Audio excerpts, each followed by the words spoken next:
Hello, everyone. I'm Dr. Alistair Vance, and I am thrilled to welcome you to our session today. We are embarking on a journey into the race for longevity, a topic that sits at the fascinating intersection of biology, mathematics, and our very future.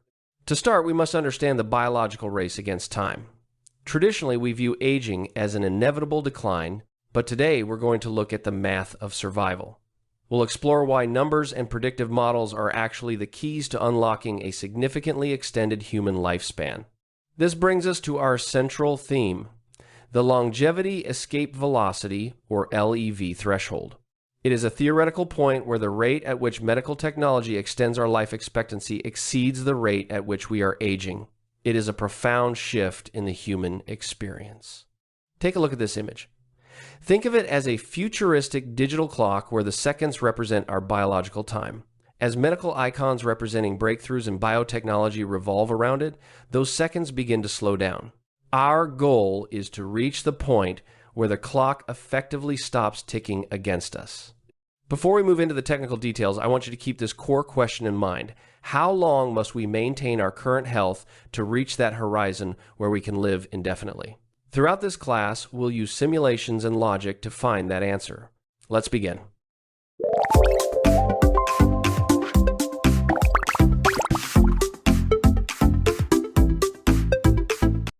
Building on our introduction, let's dive into the core engine of this class, longevity escape velocity, or LEV. This term, originally coined by Aubrey de Grey, represents the pivot point where our biological destiny changes. First, let's establish our baseline. In traditional aging, the math is simple and quite ruthless. For every year of time that passes, you are effectively 1 year closer to the end of your natural lifespan. It's a linear progression we've lived with for millennia. The LEV threshold changes that relationship entirely. It is the specific point where medical science advances so rapidly that for every year you age, research and technology add more than 1 year back to your remaining life expectancy. If we look at this comparison, you'll see why we describe this as a velocity problem. Currently, medical progress adds roughly 3 months of life expectancy every year. To reach escape velocity, we need that rate to accelerate past the 12-month mark. We aren't there yet, but the gap is closing. It is vital to understand the distinction here. We aren't talking about curing aging in a single afternoon. We are talking about outrunning it, maintain your health long enough to reach the next breakthrough, and then the next. This dynamic shift is what we'll be modeling throughout the rest of our session. Building on the dynamic shift we just modeled, we need to understand the two moving targets that define our race against time. The first target is variable 1, biological aging.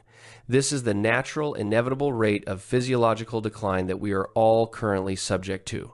The second target is moving in our favor, tech acceleration. We are seeing exponential growth in fields like CRISPR and AI-driven drug discovery, which move much faster than traditional medicine. Mathematically, our survival depends on this inequality. We reach safety only when the velocity of breakthroughs becomes greater than the velocity of aging. Look at the chart. The declining line represents your remaining life expectancy over the years. Notice how it eventually intersects with the rising curve of technological progress. That intersection is the crossover point. Once we pass it, we've achieved longevity escape velocity, where every year you live actually adds more than a year back to your life expectancy.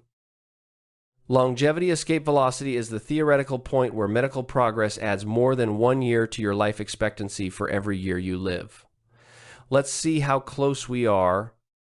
Start by setting your current age. This determines your starting point on the timeline of medical progress. This slider represents the rate of scientific breakthroughs. A rate of 1x means we add exactly 1 year of life for every year that passes.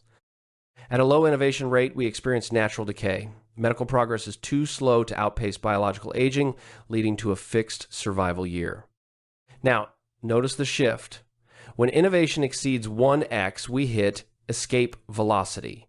Your survival year begins to move further into the future faster than you age. The danger zone occurs when your current age and the innovation rate don't align. If you age faster than the technology arrives, you won't reach the crossover point. Now that we understand why timing is everything, let's look at how to actually calculate your critical year. This is the point where your personal timeline must cross the path of exponential medical progress to reach escape velocity.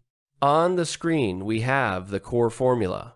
While it looks technical, the logic is straightforward. We take the current year and add your remaining life expectancy, but we adjust it based on the acceleration of medical innovation. Marcus, you'll appreciate the logic here. It's essentially a race between your biological clock and the rate of discovery. In this equation, T is your remaining life expectancy, and P is the rate of progress. As P increases, the denominator gets larger, effectively moving that year of escape closer to the present. We are looking for the moment where we gain more than 1 year of life for every year that passes. But we must be realistic about biological diminishing returns.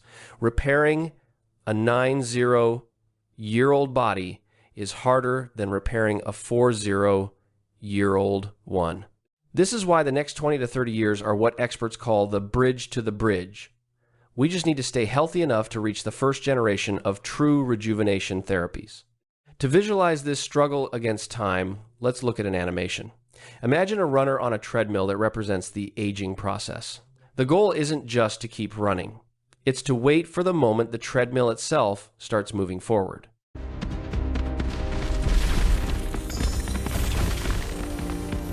As you saw in the clip, the escape happens when the pace of medical progress exceeds the pace of your own decline.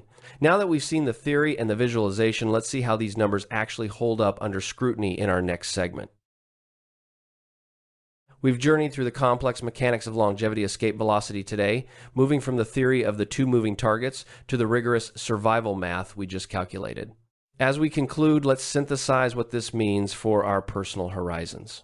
Our first major takeaway is the distinction between health span and lifespan. As we saw in the simulations, reaching the LEV threshold is only half the battle. We must prioritize biological quality. Longevity without health is a hollow victory. We aim for years of vitality, not just years of existence. This leads to tactical readiness. Building on our work from page 6, remember that your health today is the bridge to the technology of tomorrow. By managing your health span now, you ensure you are in the best possible position to benefit when the exponential curve of medical advancement finally hits that escape velocity. The logic remains firm. The velocity of escape must exceed the velocity of aging. However, treat LEV as a mathematical probability rather than a biological certainty.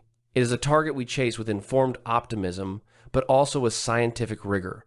I encourage you all to stay deeply informed on longevity science.